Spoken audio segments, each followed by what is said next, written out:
ប្រទេសសៀម ចាចា សៀមបាទបញ្ឈប់ជាបន្តរទង្វើថោកទាបនិយាយអាក្រក់ស្ដាប់ហ្នឹងបាទ ចាចា ព្រោះរាល់ថ្ងៃនេះវាធ្វើទុកបុកម្នេញបាទធ្វើបាទប្រជាពលរដ្ឋយើងនៅតាមបណ្ដោយព្រំដែនខ្លាំងមែនទែនបាទចាក់សម្លេងរំខានចាក់សម្លេងខ្មោចឆ្កែលូយន្តហោះចោះចតអីចឹងណា ចាចា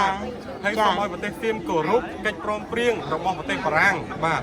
ហើយឲ្យសៀមវាដោះលែងពលទាហាន18រូបដែលវាឃុំខ្លួនមកកន្លងមកនេះចាចាឲ្យដោះលែងជាបន្ទាន់ព្រោះក្រុមគ្រួសារគេកំពុងតែនឹកមានការព្រួយបារម្ភទៅដល់ពួកគាត់ជាខ្លាំងបាទហើយក៏ពលរដ្ឋកម្ពុជាយើងក្នុងប្រទេសក្រៅប្រទេសក៏មានការព្រួយបារម្ភជាខ្លាំងដែរបាទហើយសូមឲ្យប្រទេសសៀមបញ្ឈប់ជាបន្ទាន់រត់ទង្វើថោកទាបណាស់ដែលសៀមកំពុងតែបំពេញមកលើប្រទេសកម្ពុជាបាទហើយយោបល់ខ្ញុំមានតែប៉ុណ្្នឹងទេពុកម៉ែបងប្អូនបាទជម្រាបលាបាទចាចាចាអរគុណច្រើនចាចាចាមានយោបល់នេះអូកិច្ចព្រមព្រៀងយកកិច្ចព្រមព្រៀងមកផងទៀតចារៀនចំចាចាចាសូមអញ្ជើញខ្ញុំរៀនខ្ញុំរៀនកិច្ចព្រមព្រៀងតាំង2019ណាចាចាមួយគ្រូខ្ញុំមួយស្រន់ស្រន់ឥឡូវគេចាប់ដល់ពន្ធនាអូខេពន្ធនាខ្ញុំព្រិចអក្សរខ្មែរទាំងអស់ឲ្យបងប្អូនចាខ្ញុំនៅស្រុកកណ្ដាល44ឆ្នាំហើយប៉ុន្តែខ្ញុំចាប់រៀនច្បាប់កិច្ចព្រមព្រៀងតែខ្ញុំច្បាប់នឹងល្អមែនទែនអាចជួយខ្មែរបានចាចាហើយឲ្យខ្មែរយើងឯកភាពគ្នាទៀតចាខ្មែររៀនដែរបើអត់ឯកភាពគ្នាចាខ្ញុំចង់ឲ្យអ្នកបងលំអិតរឿងកិច្ចព្រមព្រៀងតើច្បាប់មានអ្វីខ្លះដើម្បីជួយដល់ប្រទេសខ្មែរយើងចាច្បាប់កិច្ចព្រមព្រៀងហ្នឹងគេឲ្យពលរដ្ឋខ្មែរនឹងត្រូវរៀនឲ្យចេះហើយអាចប្តឹងតវ៉ាទៅតាមស្ថានទូតចាទៅតាមសហប្រធានកិច្ចព្រមព្រៀងមានបារាំងហើយឥណ្ឌូនេស៊ីជាប្រធានចាបើយើងមានការអីគេជួយនៅក្នុងទំព័រ271ចា72ចាហ្នឹងខ្មែរយើងមានខ្មែរយើងមានការរំលោភឆ្លៀនពៀនពីបរទេសចាយើងអាចប្តឹងទាមទារបានច្បាប់កិច្ចព្រមព្រៀងហ្នឹងព្រោះមាន192ប្រទេសអ្នកសញ្ញាចាប្រទេសខ្មែរសប្តាហ៍ថ្ងៃដែលថាមានផ្លូវថ្នល់វត្តអារាមអីហ្នឹងដោយសារច្បាប់ហ្នឹងឯងចាព្រោះជប៉ុនគេអ្នកប្រធានគេអ្នកដើរទួតវាយកជំនួយទៅជួយឲ្យខ្មែរយើងជួយជាអតីតបរណាបើច្បាប់ហ្នឹងកើតគេឲ្យខ្មែរយើងប្រកាន់របបលទ្ធិប្រជាធិបតេយ្យចាសេរីបបៈចាយកពលរដ្ឋជាម្ចាស់ចាត្រូវរៀនត្រូវរៀនទៀតចាគាត់រៀនទៅវាកើតទៅជាមនុស្សល្អអត់ស្រីអត់ស្រាអត់លបែងទៀតបងប្អូនជាអ្នកជំរឿសយកមួយណាយើងសុខចិត្តទៅឈ្ងោកនៅចាចានឹងស្ដាច់នៅបងអាហ្នឹងចាដូចរបៀបឧទាហរណ៍ថាបើយើងទៅនៅក្នុងផ្ទះរបស់គេមិនស្រួលទេចាដូច្នេះយើងត្រូវការពារផ្ទះរបស់យើងត្រូវការហើយមានការសហជីវជាតិជាប្រធានចាជាប្រធានទៀតប៉ុន្តែ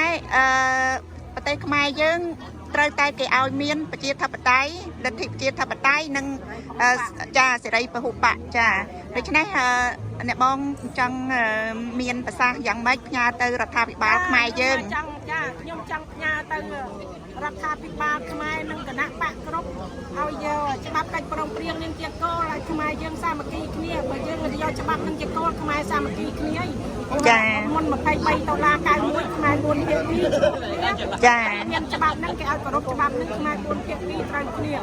ចាអញ្ចឹងខ្ញុំជឿជាក់ថាមានតែច្បាប់ហ្នឹងជួយខ្មែរឯកភាពគ្នាចាពេលខ្ញុំរៀនច្បាប់ហ្នឹងទៅខ្ញុំចូលដឹងចឹងហើយអាចចែកមួយទៀតជឿជាក់ថាបើសិនជាខ្មែរយើងបែកសាមគ្គីគ្នាអត់ឈ្នះបរទេសទេចារៀនពៀនគ្រប់ច្រកចាហើយមានច្បាប់ហ្នឹងឯងហើយច្បាប់ហ្នឹងខ្មែរឯកភាពគ្នាមុនឆ្នាំ91នេះម្សិលហើយចាភាគីជួគ្នាបែកចាឆ្នាំខ្មែរហើយដល់ចឹងមានតែ4ភាគីហ្នឹងទេមានខ្មែរយើងចាមិនឯកភាពគ្នាយកអានេះជាគោលខ្មែរក៏យកអាហ្នឹងជាគោលនៅគណៈបកណាក៏យកច្បាប់កិច្ចព្រមព្រៀងជាគោលចាអរគុណនឹងមានតែប្រសាសន៍ជូនឲ្យបងប្អូនពលរដ្ឋខ្មែរចង់ការពារជាតិរៀនតាមហ្នឹងហើយមាន40តំបន់ចាអរគុណច្រើនដែលបានអញ្ជើញចាបងយូអូនចាអរគុណច្រើនដែលមានប្រសាសន៍ដល់ក្បោះក្បាយសម្រាប់កិច្ចព្រមព្រៀងទីក្រុងប៉ារីសដើម្បីឲ្យប្រជាពលរដ្ឋខ្មែរយើងគាត់បានមានចំណេះដឹងចាដើម្បីការពារប្រទេសយើងចាអរគុណច្រើនចាថ្ងៃនេះជាភ័ព្វសំណាងណាស់ដែលបានជួបបដិជគុណតែនៅទីនេះចា បដិជននិមន្តមកទីនេះដើម្បីមានបំណងយ៉ាងម៉េចដែរតេគុណគោលបំណងទី1គឺយើងរំលឹកខួប34នៃកិច្ចព្រមព្រៀងសន្តិភាពទីក្រុងប៉ារីសកណាដើម្បីជំរុញឲ្យកម្ពុជា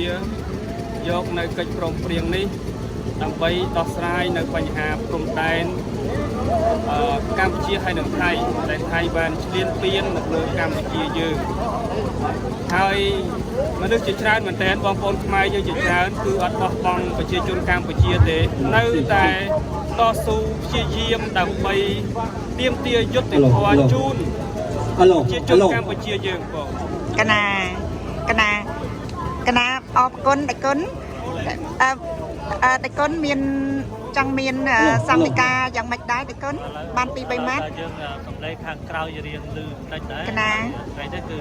តាមប្រូក្រាមជាបុរដ្ឋខ្មែរយើងបានមកជុំគ្នាបំណងដោយបានលើកឡើងអញ្ចឹងហើយសំខាន់បំផុតគឺការផ្សព្វផ្សាយជាតិខ្មែរយើងនិងការធ្វើយ៉ាងណាឲ្យ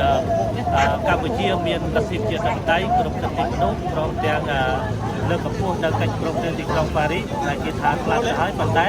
ការពិតកិច្ចព្រមព្រៀងទីក្រុងប៉ារីសមិនទាន់ស្លាប់ទេកណានៅតែអនុវត្តនៅតែមានភាពចំណេញដល់ខ្មែរជានិច្ចបើសិនជាខ្មែរយកកិច្ចព្រមព្រៀងទីក្រុងប៉ារីសហ្នឹងមកអនុវត្តដើម្បីផ្សព្វផ្សាយជាតិព្រមទាំងសម្រាប់ដល់ព្រំដែនជាមួយនឹងប្រទេសជិតខាងនោះប្រទេសកម្ពុជាយើងមានសុខសន្តិភាពវិញហើយចឹងហើយបានជាពលរដ្ឋខ្មែរយើងនៅទីក្រុងម៉ូរ៉េអាល់ព្រមទាំង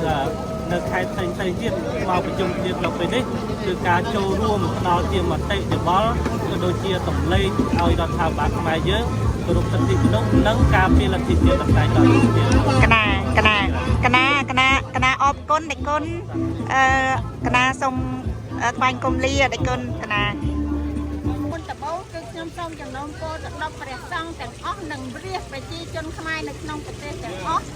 សូមឲ្យស្រឡាញ់គ្នារួបរวมគ្នាសាមគ្គីគ្នាសង្គ្រោះប្រជាធិបតេយ្យ2391ហើយយើងនឹងនាំគ្នាធ្វើពាក្យបណ្ដឹងទៅអង្គការសហប្រជាជាតិដើម្បីឲ្យជួយយើងដើម្បីរស់ឲ្យបានសុខសាន្តទៅមុខទៀតចាអរគុណអ្នកមីងច្រើនដែលបានធ្វើការបត់ចាសម្ភារជាមួយនឹងខ្ញុំទាំងអស់គ្នាយើងរួបរวมគ្នាដើម្បីសន្តិភាព$23ឆ្នាំ91ដែលទី UN ឲ្យយើងមានជីវិតរស់ឡើងវិញទៅត្រីចេះតែស្រឡាញ់គ្នាទាំងអស់ណាកូនប្រុសកូនស្រីទាំងអស់ចាអរគុណច្រើនអ្នកមីងចាជំរាបលាអរគុណច្រើនមែនតើចាអរគុណចាឥឡូវនេះរួចរាល់ហើយគឺនៅក្នុងបរិវេណនៅ Notre Dame Centre-ville នៅទីក្រុងម៉ុងត្រេអាល់ចានេះចានេះបងប្អូនខ្មែរយើងជាច្រើន